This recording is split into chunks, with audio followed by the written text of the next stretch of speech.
अस्सलाम वालेकुम नाज़रीन, आप देख रहे हैं program the review Kamran Yusuf और शहबाज राना के साथ। द रिव्यू में हम पाकिस्तान की मईशत, खारजा अमूर और नेशनल सिक्योरिटी से जुड़े मामलात पर बात करते हैं। 2 माह से ज्यादा का अरसा मुकम्मल हो गया है जब पाकिस्तान और भारत के दरमियान 4 रोज़ा जंग हुई और उसके बाद जंगबंदी का ऐलान किया गया। भारत आज भी इसके हवाले से वजाहतें दे रहा है, एक रिगार्डिंग के जो 6 और 7 मई की दरमियानी शब पाकिस्तान की तरफ से जो उनके लड़ाका तैयारे गिराए गए थे उसके हवाले से, और दूसरा कि इस सीज फायर या जंगबंदी में अमेरिका का कोई किरदार नहीं है। ओवरऑल अगर आप देखें तो आज हम एक पूरा तफसीली जायजा लेंगे, हमें 2 गेस्ट भी ज्वाइन करेंगे, यही डिस्कस करेंगे कि इन 2 माह के अंदर और खास करके पहलगाम वाकया, उसके बाद भारत ने जिस तरीके से बगैर सबूतों के पाकिस्तान के ऊपर इल्जाम लगाया, उसके बाद पाकिस्तान के ऊपर चढ़ाई की, पाकिस्तान ने जिस तरीके से रिस्पॉन्ड किया और फौजी महाज के ऊपर और डिप्लोमेटिक सतह के ऊपर जिस तरीके से पाकिस्तान ने परफॉर्म किया, तो ओवरऑल अगर आप देखें शहबाज, तो शायद आप ये कह सकते हैं कि जो का ये स्टेप था पाकिस्तान के खिलाफ अनप्रोवोक्ड ये कार्रवाई करना, पहलगाम हमले की बगैर सबूतों के पाकिस्तान के ऊपर इल्ज़ाम लगाना, अगर आप उसका ओवरऑल एनालिसिस करें आप, तो शायद पाकिस्तान के लिए वो ब्लेसिंग इन डिस्गाइज साबित हुई। नंबर 1, पाकिस्तान ने री एस्टैब्लिश किया अपने आप को कि despite all challenges Pakistan still is a power to be reckon with region के अंदर।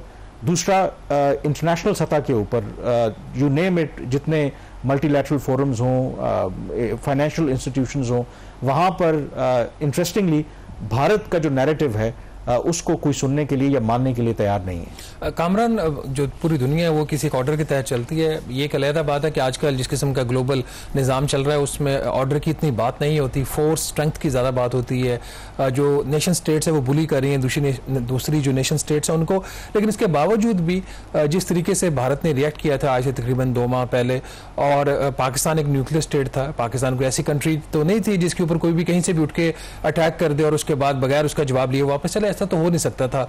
और फिर जिस थ्रेशोल्ड के ऊपर दोनों ममालिक चले गए थे, उसके बाद जब हम आज बात कर रहे हैं 2 माह के बाद, तो कुछ जो पॉलिसी चॉइसेस हैं उनको रिव्यू करने की जरूरत है। क्या जो पॉलिसी डायरेक्शंस हैं पाकिस्तान ने अपने उसको दोबारा उसको देखा है? क्या हमारी वही डिफेंस और फॉरेन पॉलिसी हैं? क्या वो हमारी वही इकोनॉमिक पॉलिसीज हैं? क्या पाकिस्तान ने भी कोई सबक सीखा? क्या ये सिर्फ चीज़ भारत पर एप्लीकेबल होती है? तो ये वो सारे सवाल हैं जिनके अब जवाबात आइंदा आने वाले दिनों में, महीनों में मिलेंगे। लेकिन एक जो चीज़ अहम है, जैसे आपने अमेरिका के हवाले से कहा कि उनका एक किरदार है, भारत ऑल्दो इसको इनकार करता है।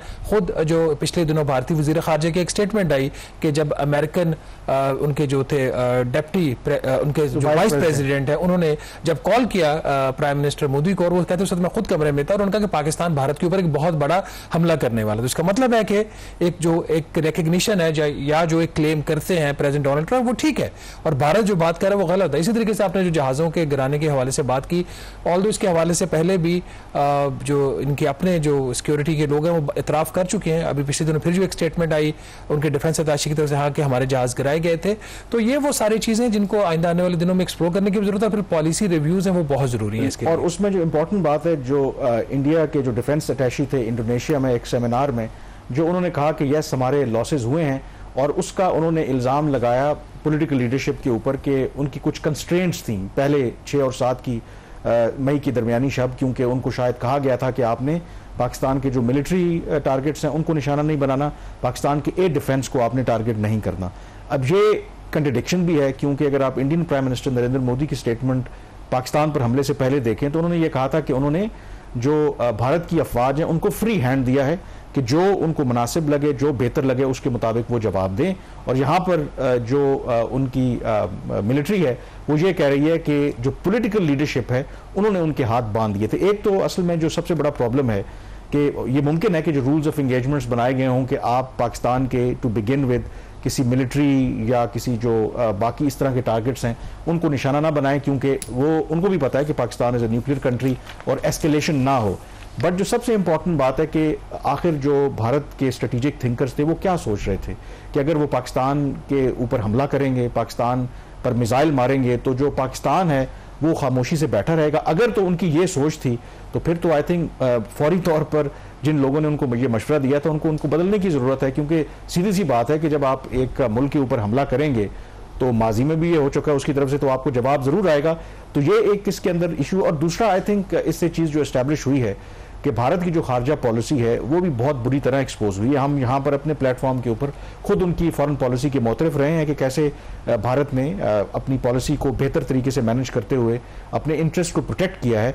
यहाँ पर लगता यह है कि उनकी पॉलिसी, जैसे हम पाकिस्तान के ऊपर एट टाइम्स और ऑफन ये इल्ज़ाम लगाते हैं कि हमारी पॉलिसी रिएक्टिव होती है, इस दफा जो भारत की पॉलिसी है वो रिएक्टिव रही है और अभी भी आपको उसमें एक रिएक्टिव पॉलिसी नजर आ रही है। एक चीज बड़ी इंपॉर्टेंट, अभी पिछले दिनों पाकिस्तान में फिर बड़े जो हमले हुए हैं दहशतगर्दी के, तो क्या फिर पाकिस्तान भी उठता और जाके अपने मसाइल जो इंडिया पे मारना शुरू कर देता? पिछले हफ्ते फिर पाकिस्तान अटैक कर देता इंडिया के ऊपर। तो इस तरह निज़ाम नहीं चलता। ये कोई भी आपके बहुत सारे फैक्टर्स होते हैं, इवन कि इंडिया के अलावा कोई थर्ड कंट्री भी इस तरह का काम कर सकती है दोनों ममालिक के दरमियान ताल्लुकात खराब करने के लिए। अगर भारत तो पाकिस्तान में कर रहा है, ये एक एस्टैब्लिश फैक्ट है, लेकिन भारत अगर कर रहा है तो कोई तीसरा मुल्क उठे और उठ के आके वो पाकिस्तान के अंदर कोई सिक्योरिटी फोर्सेस के ऊपर हमला कर दे दहशतगर्दी का, और उसका फिर बिल्कुल और उसमें जो आयरनी ये है, जो सबसे इंपॉर्टेंट बात है, जो ईरान और इजराइल के दरमियान हमने कॉन्फ्लिक्ट देखा, उसमें भारत ने बड़ा मोहतात रवैया इख्तियार किया, इजराइल की मजम्मत नहीं की, पाकिस्तान ने तो खुलकर मजम्मत की थी, ईरान का साथ दिया था। उस पर जो भारत का रद्दअमल था, भारत ने यह कहा कि जो भी मसाइल हों, जितने मर्जी गंभीर मसाइल हों, बातचीत और डिप्लोमेसी जो है वो रास्ता है, उसके जरिए हल करना चाहिए। जंगें जो हैं इसका हल नहीं है। लेकिन जब पाकिस्तान की बारी आती है तो वो पाकिस्तान के साथ बातचीत करने के लिए भी तैयार नहीं है। ये भी वो नुक्ता है जिसकी वजह से उनको एक आप कह सकते हैं कि इंटरनेशनल आइसोलेशन या उस तरह की सपोर्ट नहीं मिल रही इंटरनेशनल सतह के ऊपर, क्योंकि पाकिस्तान तो ये कह रहा है कि ओके फाइन, आप दहशतगर्दी के ऊपर बात करना चाहते हैं, हम तैयार हैं, हम कश्मीर के ऊपर भी बात करना चाहते हैं, हम वाटर के ऊपर भी बात करना चाहते हैं, हम बात करने के लिए तैयार हैं। भारत जो है वो बात करने के लिए तैयार नहीं है। ये भी वो एक एस्पेक्ट है जिसकी वजह से भारत का जो नुक्ता नजर है उसको इतनी पजीराई इंटरनेशनल लेवल के ऊपर मिल नहीं रही। यहाँ पे ब्रेक लेंगे, ब्रेक के बाद हमें दो हमारे गेस्ट ज्वाइन करेंगे। खुर्रम दस्तगीर साहब सीनियर PMLN के रहनुमा हैं और उस डेलीगेशन का हिस्सा भी थे जो पाकिस्तान ने भेजा था मुख्तलिफ जो इंपॉर्टेंट कैपिटल्स हैं कि पाकिस्तान का पर्सपेक्टिव दुनिया को आगाह किया जाए, और इजाज हैदर साहब वेल नोन सिक्योरिटी एक्सपर्ट इस ब्रेक के बाद हमें ज्वाइन करेंगे।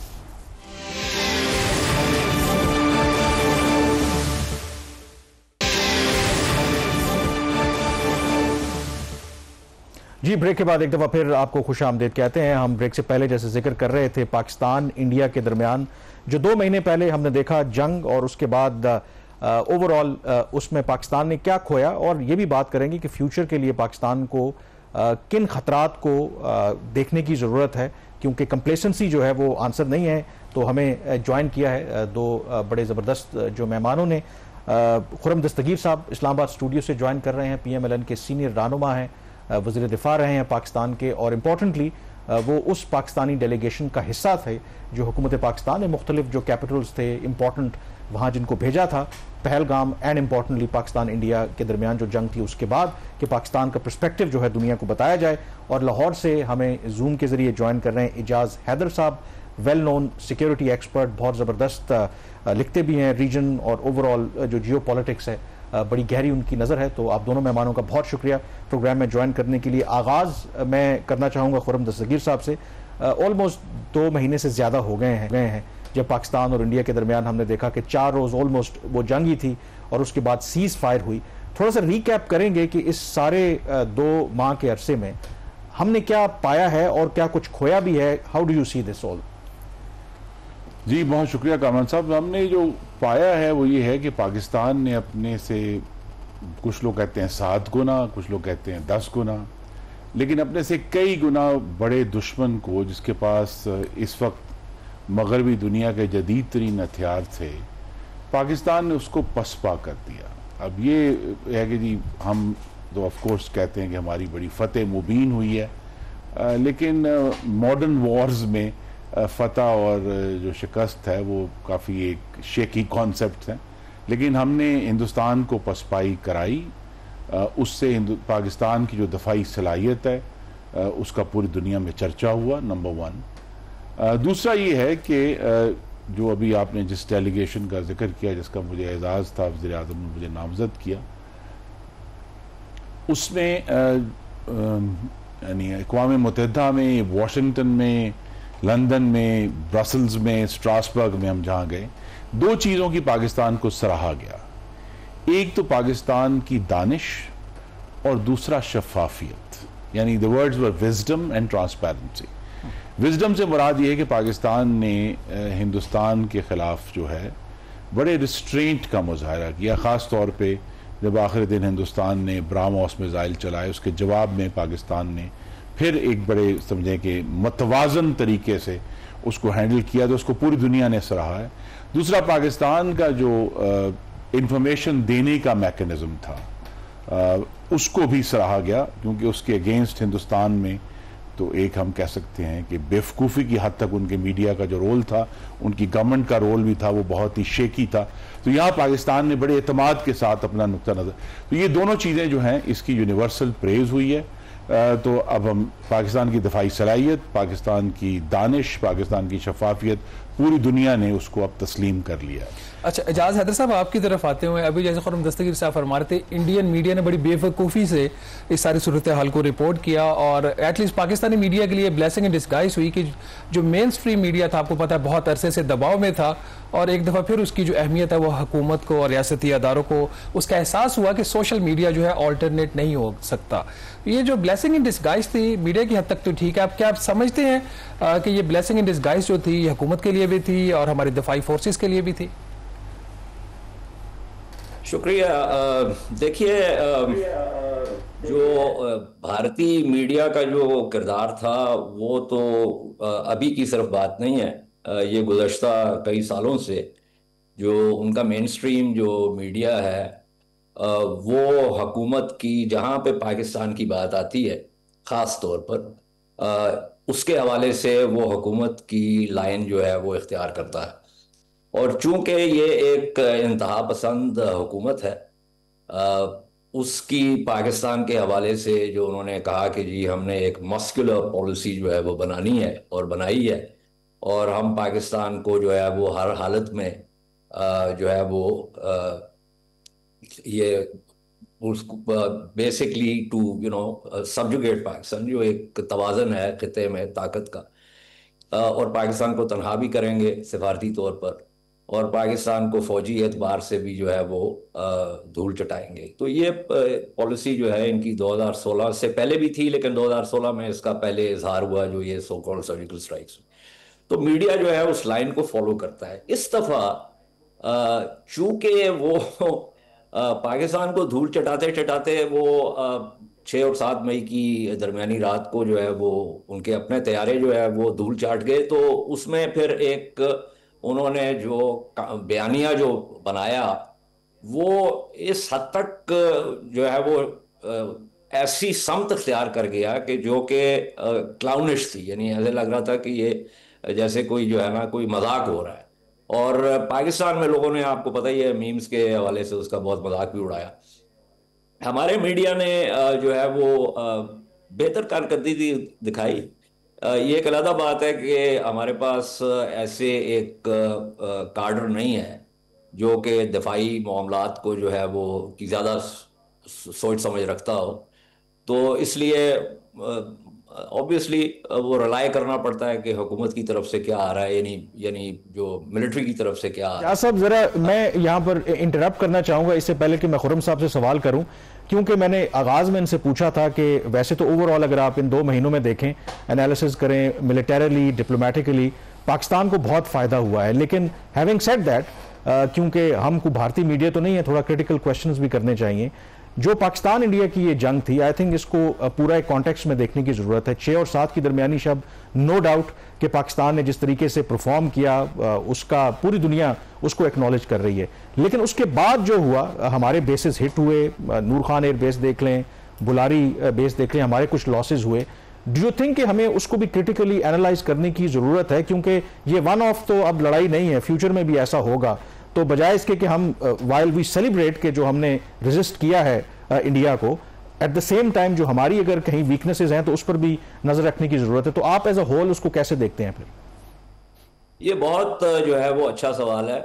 देखें, केडी ने अभी ये जो बात की थी, और वो बहुत बात जो है वो प्रोफाउंड है कि जदीद जो जंग है उसके अंदर ये फतह और शिकस्त के जो मामलात हैं ये बहुत मर्की होते हैं। इसके अंदर इस लड़ाई, और आपने देखना ये कि किस जाविये से आप उसको देख रहे हैं। अब जो भारत का जो जवाबी वार था, और अगर आप उनके वो जो सीडीएस ने जो सिंगापुर में बात की ब्लूमबर्ग के इंटरव्यू में भी, कि हमने जो हमारे नुकसानात हुए, जो उसने कहा हमारे जो नुकसानात हुए, उसके बाद फिर हमने रीइवैल्यूएट किया कि अब हमको क्या करना है। उसके अंदर उन्होंने ये फैसला किया कि उनके पास कौन से प्लेटफॉर्म्स और वेपन सिस्टम्स हैं जो कि पाकिस्तान के दिफा को अबूर कर सकते हैं। और उसके अंदर उन्होंने ब्राह्मोस भी इस्तेमाल किया, जो है वो स्कैल पीजी भी इस्तेमाल किया।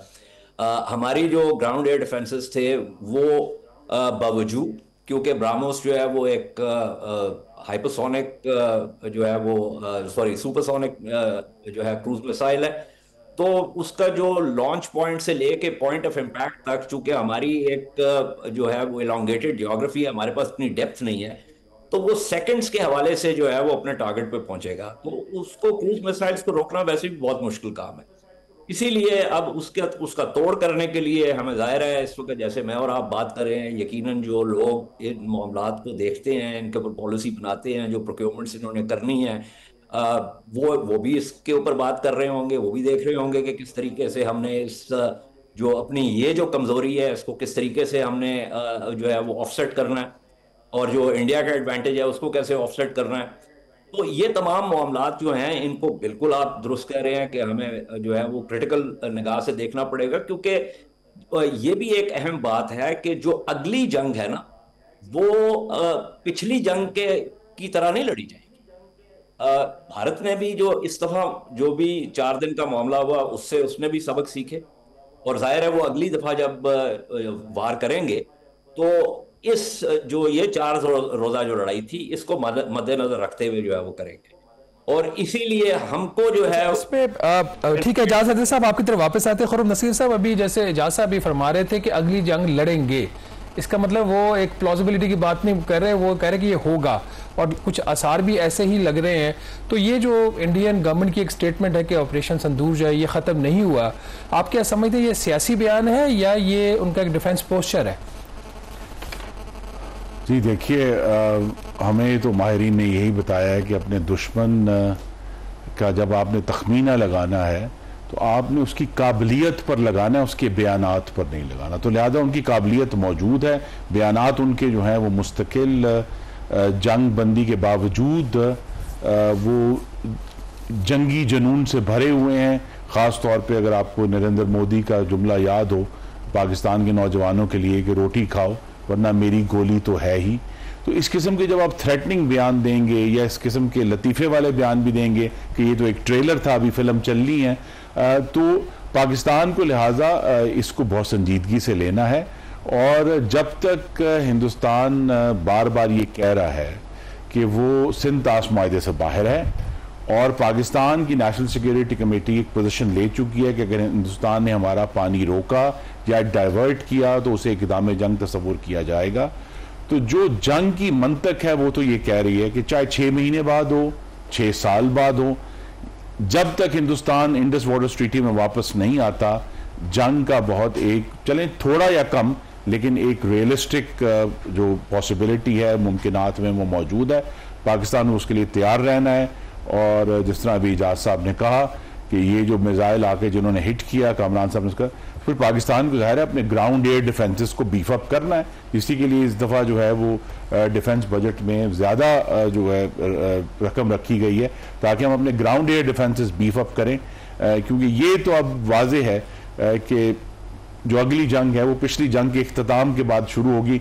हिंदुस्तान के चूंकि जहाज नाकाम हो गए, हिंदुस्तान के जो यानी इजरायली ड्रोन्स थे वो नाकाम हो गए, तो लिहाजा जो चीज़ चली है उससे वो आगाज करेंगे। तो हमें इसके लिए उसकी तैयारी कर चले यहाँ पर एक ब्रेक लेंगे क्योंकि ये ज़बरदस्त बात की। एजाज साहब भी ये कह रहे थे कि बिल्कुल बात ठीक है कि अगली जो जंग है वो जो हालिया जंग है उससे मुख्तलिफ होगी। और एक और जो एग्जाम्पल इसराइल और ईरान के दरमियान हमने देखा, जिस तरीके से इसराइल ने जो टैक्टिक्स एम्प्लॉय की, और बहुत से लोगों का ख्याल है कि क्योंकि इसराइल और इंडिया का आपस में बड़ा गठजोड़ है तो इंडिया कहीं ना कहीं वो जो टैक्टिक्स हैं इन फ्यूचर पाकिस्तान के खिलाफ इस्तेमाल कर सकता है। वो क्या टैक्टिक्स हैं, ब्रेक के बाद इस पर बात करेंगे।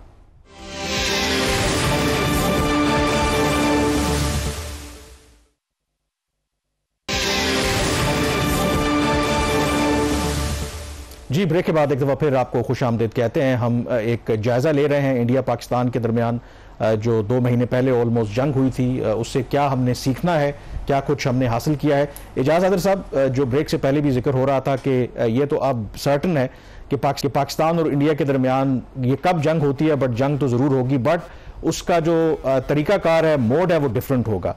क्या आपको लगता है कि जो इजराइल और ईरान के दरमियान हमने जंग देखी और इजराइल ने जो एक टैक्टिक एम्प्लॉय की, यानी कि मोसाद का पूरा एक spying network with in Iran उन्होंने सेटअप किया, वहीं पे उन्होंने ड्रोन मैन्युफैक्चर किए, वो जो डीकैपिटेशन के लिए गए जो मिलिट्री लीडरशिप थी, उनके जो न्यूक्लियर साइंटिस्ट थे, उनको उन्होंने एलिमिनेट किया।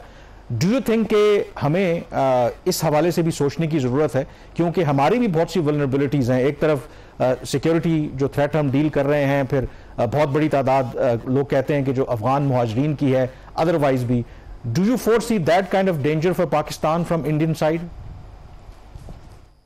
जी शुक्रिया। देखिए, मैं एक बात की वजाहत करता चलूँ। मेरा कहने का मतलब ये नहीं था कि जंग नागुज़ीर है।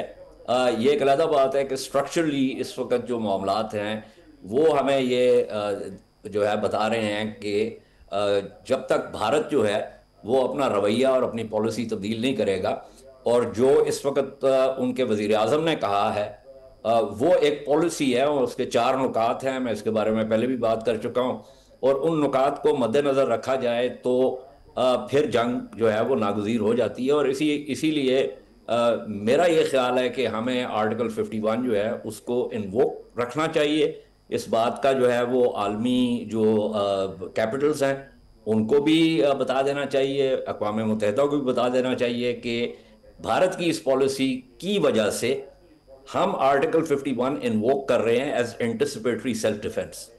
बहरहाल वो एक अलग बहस है। आपका जो सवाल है जो कि बहुत सायब है, देखिए इसमें फॉल्ट लाइंस इस्तेमाल होती हैं हमेशा। एक तो काउंटर इंटेलिजेंस फेलियर था ईरान का कि वो इस एक्टिविटी को जो है वो डिटेक्ट नहीं कर सके, लेकिन बुनियादी तौर पे फॉल्ट लाइंस इस्तेमाल होती हैं, जोग्राफिया भी इस्तेमाल होता है। हमें थोड़ा सा जो है वो फ़ायदा जो है वो ये है कि हमारा जो हार्टलैंड है, अनलाइक ईरान, चूँकि बहुत बड़ा मुल्क है ईरान, उसमें डिस्टेंसेस और स्पेसेस बहुत ज़्यादा हैं, तो इस किस्म की जो एक्टिविटी है वो उसको डिटेक्ट करना भी मुश्किल होता है। हमारे यहाँ इस किस्म की एक्टिविटी को डिटेक्ट करना रिलेटिवली आसान है मशरक़ की तरफ। जो मगरब की तरफ और जो साउथ वेस्ट है बलोचिस्तान की तरफ, इस तरह की एक्टिविटी को डिटेक्ट करना ज़रा मुश्किल काम है, क्योंकि पॉपुलेशन जो है वो स्पास है और जियोग्राफी जो है वो इम्पोजिंग है और डिस्टेंसेस जो है वो बहुत ज़्यादा है। तो लेकिन जो बुनियादी नुक्ता है आपके सवाल में, और वो ये है कि इंटेलिजेंस ऑपरेशंस, कि आप किस तरीके से इन्फिल्ट्रेशन यानी नफूज कर सकते हैं, और उन लोगों के ज़रिए वो पाकिस्तानी भी हो सकते हैं। आपको मालूम है कम से कम 18-20 जो है वो लोगों को यहाँ पे कत्ल किया गया है किराए के कातलों के ज़रिए, जो कि RNJW के जो है हैंडलर्स ने करवाया है, लोग जो किसी ना किसी तरीके से मुंसलिक थे कश्मीर के जिहाद के साथ। तो ये बात तो पहले से ही हो रही है यहाँ, तो इसका मतलब है कि यहाँ पे सेल्स जो है वो मौजूद हैं, या एक सिस्टम जो है वो निज़ाम बन गया हुआ है कि जिसको जब तक न्यूट्रलाइज नहीं किया जाएगा उस वक्त तक नसीर साहब, ये पाकिस्तान की एक पॉलिसी थी कि जो अफगान मुहाजिरीन को वापस भेजा जाएगा, उस पर अमल भी हुआ, लेकिन बीच में फिर प्रोसेस जो स्लो डाउन भी हो जाता है। तो आप क्या समझते हैं कि जो एक रिसेंट एक पाकिस्तान की तरफ से एक मूव हुई थी, इसमें चाइना ने भी रोल प्ले किया अफगानिस्तान के साथ मामला ठीक करने के लिए, उसकी वजह से ये प्रोसेस जो है उसमें कोई हाल्ट या कोई इसको स्लो डाउन किया गया, या अभी भी जो पाकिस्तान के अफगान मुहाजिरीन के हवाले से पॉलिसी है वो जारी है?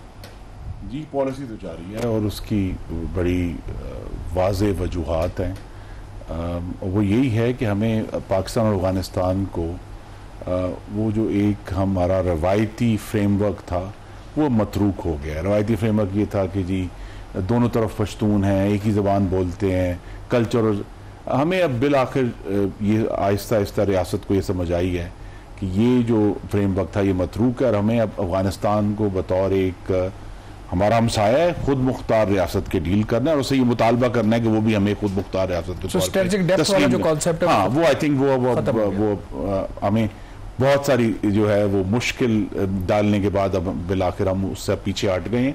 तो ये एक अच्छी बात है, अफगानिस्तान एक सॉवरेन मुल्क है, हमें उसे डील करना है, हमसाया है, लिहाजा वो तो you can choose your neighbours, लेकिन ये कि हमें वक्त के साथ साथ ये जो पूरा सेटअप है, हम चाहेंगे अच्छे ताल्लुकात हो, हम चाहेंगे वहाँ हमारा उनके साथ तजारत हो, लेकिन बहरहाल जिस तरह हम दूसरे मुल्कों के साथ अपनी खुद मुख्तारी का, अपने बॉर्डर्स का, अपने कवानीन का दिफा करते हैं, हमें अफगानिस्तान के साथ भी वैसे ही करना है। अच्छा, इसमें एक और जो चीज़ खुर्रम दस्तगीर साहब, वो जो पहले कामरान भी सवाल कर रहे थे, ईरान की जंग हो, ईरान इसराइल की या पाकिस्तान इंडिया की, जो ट्रेडिशनल जो फोर्सेस थी, कन्वेंशनल फोर्सेस थी, उनका इस्तेमाल उस तरीके से नहीं हुआ। पाकिस्तान में भी आपने देखा लाइन ऑफ कंट्रोल पे या सियालकोट की जो वर्किंग बाउंड्री है वहाँ पे हुआ, ये बेसिकली मिसाइलों के जहाज़ों की जो जंग थी।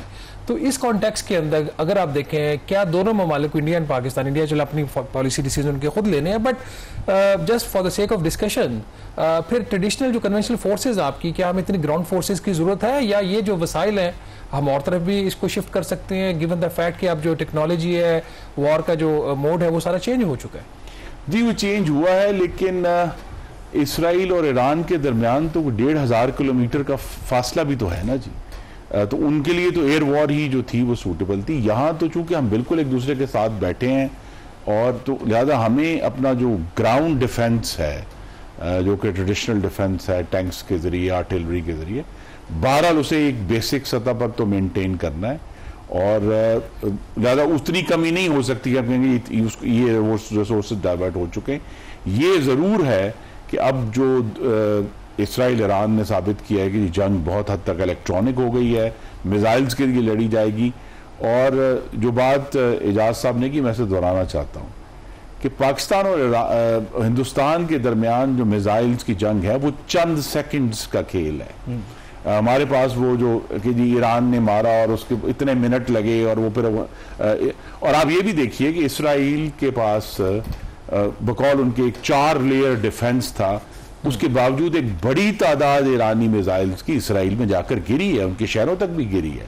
तो लिहाजा वो जितना मर्जी, उन्होंने आयरन डोम भी था उनका जी, फाइनल डिफेंस हमारा आयरन डोम, मोर इम्पोर्टेंट जो किया। पाकिस्तान और इंडिया की भी जंग हुई, उसमें पाकिस्तान ने तो अभी अपने जो मिसाइल थे जो ठीक वाले, वो तो अभी चलाए नहीं। अगर वो चलाते तो शायद मजीद जो S-400 है उसके लिए भी एक चैलेंज होता है। इजाज हैदर साहब, लेकिन मैं आपको ये बात, इसी रिस्ट्रेंट की दुनिया जिसको विजडम कह रही है, उसी की पूरी दुनिया को में इसके सराहा जा रहा है कि पाकिस्तान ने बहुत रिस्ट्रेंट। लेकिन जो विजडम की आप बात कर रहे हैं, दूसरी तरफ इजाज हैदर साहब, ये जो ईरान इजराइल की जंग के दौरान एक और डिबेट भी हमें देखने को मिली, इवन कुछ इजरायली कमेंटेटर्स और इंडियंस भी उनको एंडोर्स करते हैं कि ये ईरान के बाद अगली बारी जो है वो पाकिस्तान की है नहीं। और हमारे यहाँ भी ये बहुत अरसे से कॉन्स्पिरेसी थ्योरीज हैं, क्योंकि हम मुस्लिम दुनिया की वाहिद न्यूक्लियर ताकत हैं कि जब तक पाकिस्तान का जो न्यूक्लियर प्रोग्राम है वो इजराइल के लिए या बाकी वेस्टर्न कंट्रीज के लिए भी एक बहुत बड़ा खतरा है। फिर हमने ये खबरें चलती सुनी देखी कि पाकिस्तान इंटरकॉन्टिनेंटल बैलिस्टिक मिसाइल्स के ऊपर भी काम कर रहा है।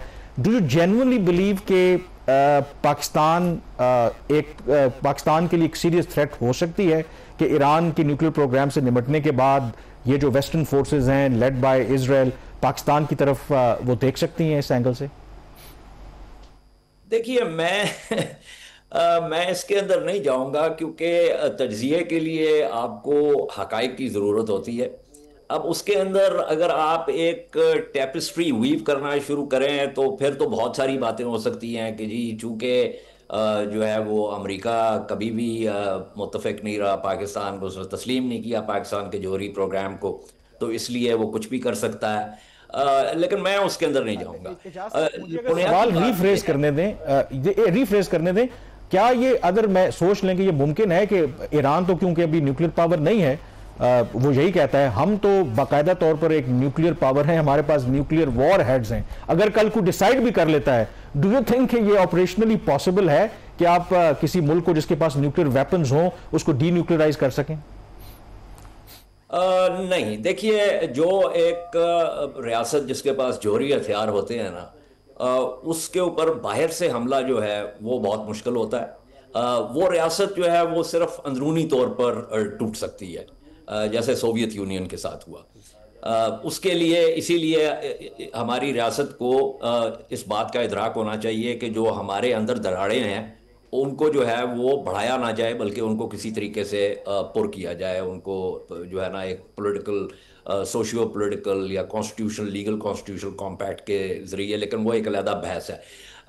ईरान का जो प्रोग्राम है, जौहरी प्रोग्राम जो है वो उसके बारे में किसी किस्म की कोई जो है वो इंडिकेशन नहीं है कि वो वेपनाइज्ड प्रोग्राम है या वो वेपनाइजेशन की तरफ जाएगा। मैंने इसके बारे में तहरीर भी किया है कि ईरान जो है वो एनरिचमेंट की कैपेबिलिटी, जो सलाहियत है, वो लाजमी हासिल करना चाहता है, लेकिन उनका 2003 का फतवा है, फिर 2010 में जो है उसका जो है वो उसको सप्लीमेंट किया कि हम जो है वो जौहरी हथियार नहीं बनाना चाहते। ये एक अलग बात है कि अब जिस किस्म के हमले हुए हैं ईरान के ऊपर, उसके बाद जो है वो सोच जो है वो तब्दील हो सकती है यकीनन।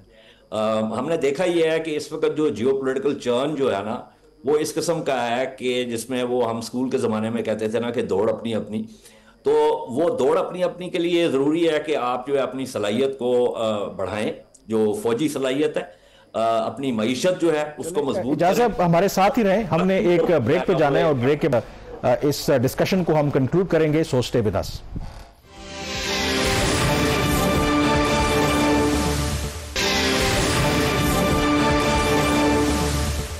जी, ब्रेक के बाद एक दफ़ा फिर आपको खुश आमदीद कहते हैं। ब्रेक से पहले खुरम दस्तगीर साहब, जो इजाज़ हैदर साहब ने बड़ी इंपॉर्टेंट एक बात की कि जो आपके जौहरी हथियार हैं वो बिल्कुल एक्सटर्नल थ्रेट है, उसको तो वो काउंटर और डिटर कर सकते हैं, लेकिन जो आपको आम तौर पर उन्होंने फॉर्मर सोवियत यूनियन की एग्जांपल दी कि ख़तरा आपकी अगर इंटरनल फॉल्ट लाइंस हैं तो वो फिर आपके लिए, उससे आपको फिर कोई नहीं बचा सकता। हमारे यहाँ भी लेट्स एक्सेप्ट द फैक्ट के इश्यूज़ तो हैं आज भी, नो मैटर जितनी भी ज़ाहिर है कि आपकी गवर्नमेंट है उसको आप एक पोर्ट्रे करें कि everything is fine. Political polarization भी है, एक व्यू पाया जाता है कि ये गवर्नमेंट शायद उस तरीके से लेजिटिमेट भी नहीं है, इकोनॉमिक चैलेंजेस भी हैं। तो क्या इस जो भी हमें विक्ट्री मिली है भारत के खिलाफ, डू यू थिंक कोई रैकनिंग, कोई इंट्रोस्पेक्शन है with in the policy makers कि हमें अपने जो फंडामेंटल्स हैं उनको भी ठीक करना है, क्योंकि जब तक आप इंटरनली स्ट्रांग नहीं होंगे तो आपका जो एक्सटर्नल जो दिफा है वो मजबूत नहीं हो सकता। लेकिन एक बात मैं ज़रूर जौहरी हथियार के हवाले से कहना चाहता हूँ कि हालिया तारीख में 3 ममालिक थे जिन्होंने मगरबी दबाव में आकर या एग्रीमेंट की वजह से अपने जौहरी प्रोग्राम को कम किया या ख़त्म किया, ईरान, यूक्रेन और लिबिया, और तीनों का हाल देख लें क्या हुआ। लिहाजा पाकिस्तान का जो जौहरी डिटरेंट है वो हमारी बहुत ही पहली नेशनल सिक्योरिटी प्रायोरिटी है, क्योंकि जिन्होंने कम किया तमाम तर उनको गारंटीज दी गई थी मगरिब की तरफ से, लेकिन वो ममालिक आज जंग का शिकार हुए, तो लिहाजा हमें इसको प्रोटेक्ट करना है। जो बात आपने की रैकनिंग यही है जी कि हमें हमारे सामने बलोचिस्तान में और खैबर पख्तूनख्वा में जो दहशतगर्दी कैंपेन, अभी आपको मालूम है कि हमारे बॉम्ब डिस्पोजल स्क्वाड के 13 सिपाही जो हैं अभी चंद दिन पहले शहीद हुए, तो लिहाजा वो थ्रेट रियल है। और ये जो रैकनिंग है वो यही है कि हमें जो बलोचिस्तान और केपी के जो मसाइल हैं उनको भी रिजॉल्व करना है और उसका भी कोई सियासी और मुआशी हल तलाश करना है, और साथ ही ये जो अल्लाह ताला की तरफ से पाकिस्तान को बड़ी फतह मिली है, तो ये मौका है। और मैं अभी भी मुंतज़िर हूँ कि वज़ीर आज़म और उनकी मुआशी टीम जो है इस मौके को, कैदी 804 का मसला भी नहीं हल करना आपने जी, कैदी 804 से बड़ा मसला पाकिस्तान की मईशत में ग्रोथ लेकर आना है, पाकिस्तान के जो नौजवान मर्द ख़वातीन हैं उनके लिए नया रोजगार पैदा करना। हल किए बगैर आपको लगता है कि यू कैन अचीव दैट? जी नहीं, वो मसला तो आप देख रहे हैं ना कि वो सियासी मामला है, और पॉलिटिकल पोलराइजेशन जो है वो 21वीं सदी में तो आप वो तो रहेगी, वो तो अब हिस्सा है हमारी जिंदगियों का, तो हमें उसको साथ लेकर चलना है। और बहुत सारे ऐसे इशूज जो शायद निगोसिएशन में जब वो बैठे हुए थे मेज पर आकर, अगर वो टेबल पर रखते, जिसमें ये अभी मखसूस रिश्तों का मामला है, तो इतना वक्त था कि उनको लेजिस्लेट करके इसके ऊपर कोई प्रॉपर सोल्यूशन दिया जा सकता। लेकिन जब एक जमात जो है मुस्तकिल तौर पर तसादुम ही चाहती हो, सड़कें ही गर्म करना चाहती हो, रेंजर्स को शहीद करना चाहती हो, तो फिर जो है वो मामला नहीं आगे नहीं बढ़ सकता। साहब आपकी बात ठीक है, कोई भी सूरत हाल हो उसमें आखिरी जो बात होती है वो मुज़ाकरात की होती है, चाहे इंडिया पाकिस्तान की जंग हो या ईरान इसराइल की। इजाज़त हैदर साहब, आपके व्यूज़ चाहिए होंगे आखिरी जो चंद लम्हात है हमारे पास, ये जो पाकिस्तान और अमेरिका के ताल्लुकात में गर्मजोशी आ रही है, आप क्या देख रहे हैं? ये एक टेम्परेरी फेज है और क्या चीन को इसके ऊपर कोई कंसर्न होना चाहिए, क्योंकि हमने अगर वॉर जीती है तो चाइनीज टेक्नोलॉजी का उसमें बहुत बड़ा रोल था, लेकिन उसके बाद अगले दिन हम अमेरिकन जो हमारा झुकाव था अपेरेंटली वो अमेरिका की तरफ हो गया। देखिए बात यह है कि जो आर्ट ऑफ डिप्लोमेसी है वो तो यही है कि आप जो है अपने सारे अंडे जो है वो किसी एक बास्केट पे ना डाल दें। तो ये तो हमने जो है हमारी एक पॉलिसी रही है, इसका इजहार भी होता रहा है लगातार कि हम ना तो किसी एक कैंप में हैं ना किसी दूसरे कैंप में हैं। हमने तो सीपैक के हवाले से भी अमेरिका को भी ये कहा था कि जी आपके इन्वेस्टर्स आना चाहते हैं तो वो जो है ना बड़े शौक से आए और इसका हिस्सा बने। तो टू दैट एक्सटेंट तो बात जो है ना इसमें कोई मुझे ऐसी बात नहीं लगती। लेकिन और ये लेकिन जो है ये बहुत अहम है, वो ये है, और ये आपके पिछले सवाल के साथ जाके जुड़ जाता है जो आपने खुर्रम साहब से किया। देखिए बात यह है कि ये हुकूमत जो है, आपने कहा कि कई हवालों से सवालात उठते हैं कि ये लेजिटिमेट है भी या नहीं। देखिए बात यह है, let's be very clear about it, this government is not legitimate. इसके बहुत सारे शवाहिद हैं। खुर्रम साहब मेरे बहुत देरीना पुराने दोस्त हैं, लेकिन हकीकत यह है कि ये हुकूमत जो है ये लेजिटिमेट नहीं है, क्योंकि एक बेस लाइन होती है ना कि किस तरीके से लोगों ने अपनी जिस चीज़ का इजहार किया 8 फरवरी को, वो गलत उनकी चॉइस है या दुरुस्त है वो एक अलग बहस है, लेकिन उनकी जो चॉइस थी वो उनको नहीं मिली, तो वहां से सारे फसाद की बुनियाद जो है वो पड़ जाती है। तो ये बात हो गई। अब चूंकि उसमें फिर शफाफियत नहीं होती, हमें नहीं मालूम कि फैसला कौन कर रहा है, क्योंकि ये पार्लियामान जो है या ये जो हुकूमत है ये तो एक शेल कंपनी की तौर पे काम कर रही है। अभी पिछले दिनों में देख रहा था ख्वाजा आसिफ साहब का इंटरव्यू एक किसी टीवी के ऊपर, जिसपे वो मॉडरेटर ने पूछा कि जी हम जो है वो अब HQ-19 ले रहे हैं, अब हम जो है वो K-500 ले रहे हैं। वो वज़ीर दिफा है, कहने लगे मुझे इन चीज़ों की तकनीकी मामलात का तो नहीं पता, लेकिन हाँ हम कुछ ले रहे हैं। अब बात उनकी दुरुस्त है, क्योंकि वज़ीर दिफा जो है पाकिस्तान की तारीख में बदकिस्मती से हमेशा जो है वो एक वैसे एक पोर्टफोलियो है जिसका फंक्शनिंग के साथ कोई ताल्लुक नहीं। यही मामलात जो है ये हुकूमत के बाकी इजाज़त साहब वक्त क्योंकि बिल्कुल कम है, क्योंकि इट रिक्वायर्स मेरे ख्याल में फुल सेशन, और अनफॉर्चुनेटली खुर्रम दस्तगीर साहब के पास भी अभी टाइम हमारे पास नहीं बचा कि वो रिस्पॉन्ड कर सकते। बट ऑफ कोर्स जब हम एनालाइज करते हैं अपनी सक्सेसेस को, तो आई थिंक कौमें वही तरक्की करती हैं जो अपनी जो गलतियां हैं, जो कोताहियां हैं, उनके ऊपर भी बात करें। डिफरेंस ऑफ ओपिनियन हो सकता है और उसको रहना चाहिए। यही जो स्ट्रॉन्ग डेमोक्रेसीज होती हैं, तगड़ी सोसाइटीज होती हैं, उनका एक खासा होता है। आज के द रिव्यू से इतना ही। कामरान यूसुफ और शहबाज राना को इजाजत दीजिए। अल्लाह हाफिज।